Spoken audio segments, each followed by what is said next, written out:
Hey, how you doing? I'm Steve. Welcome to my channel. Today, I've got a bass that needs some fixing, and that's just what we're going to do.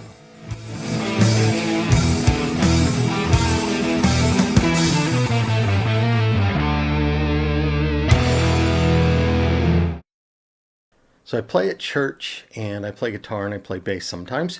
And this is my bass. It's a Fender Precision Bass. A friend of mine gave it to me, actually left it to me. He unfortunately passed away a couple years ago, and he left me some equipment, and this was one of the things he left me. It's a really nice guitar. It plays really well. However, at church we've been having some problems with the volume. It's scratchy, it's kind of noisy, and well, I want to try to fix that so I don't have that problem. Now, I could just clean up the volume pot and see if that takes care of it, but where's the fun in that? So what we're going to do is we are going to replace the electronics in the guitar.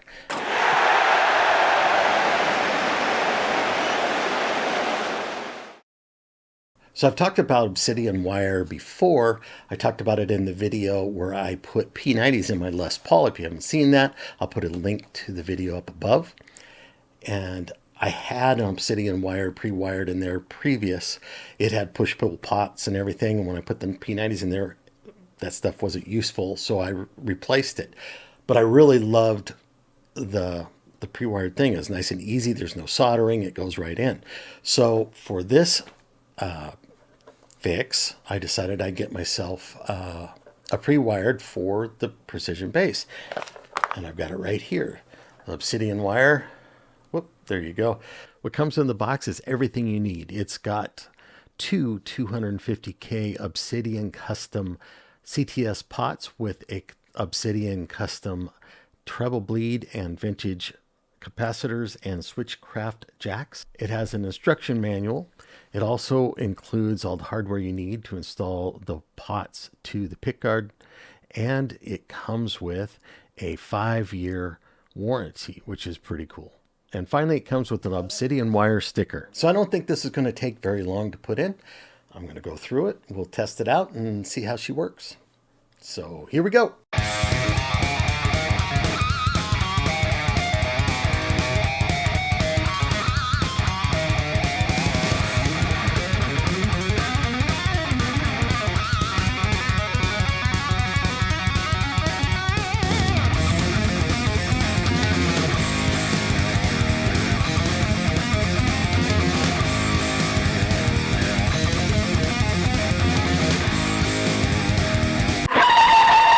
Okay, so I'm about 10 minutes in, and I realize when I take it apart that the problem I'm trying to overcome is the noise and the hums.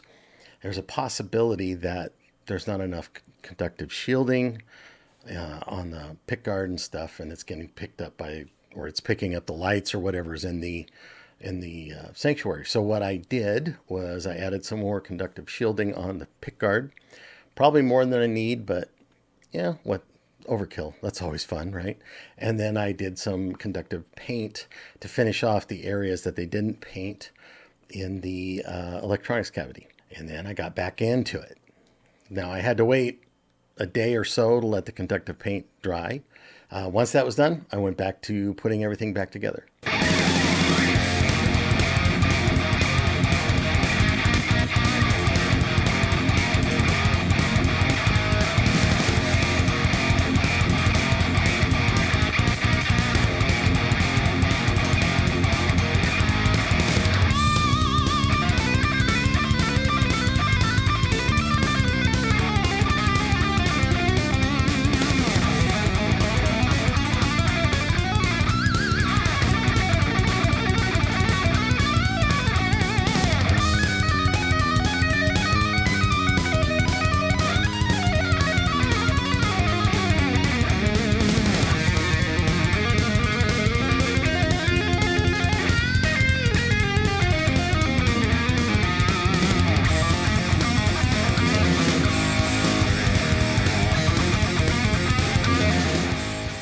It's all back together. I plugged it into my console.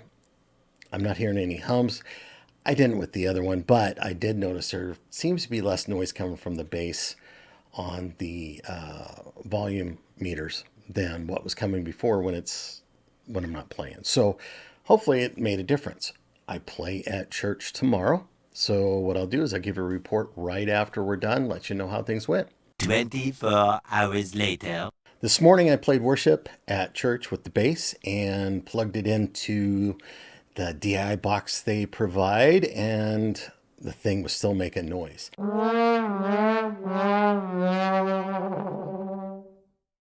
So I was smart and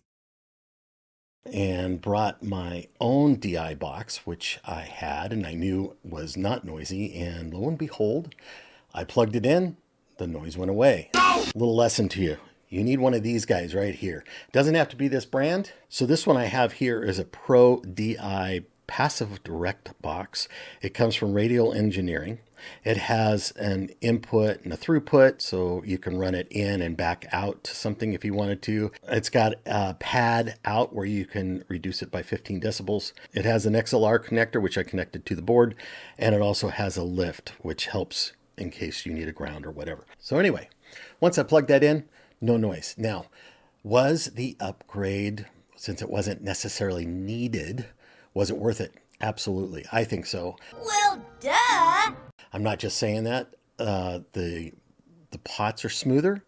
It's gives me a little bit more control. I use the volume pot a lot to fade out and fade in when I'm playing, and I mean that's how I do it with the guitar, and I just do it with the bass. I don't know if all bass players do it that way, but that's how I do it because I'm not really a bass player. I'm a guitar player. It's smooth.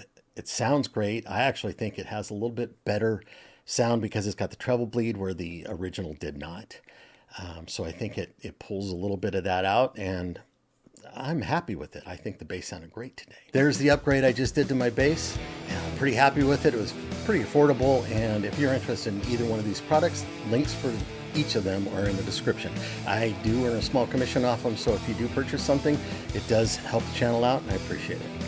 If you like the video, do me a favor and give me a thumbs up, and if you'd like to see more content like this, consider subscribing. So until next time, don't forget, rock's not dead. Take care.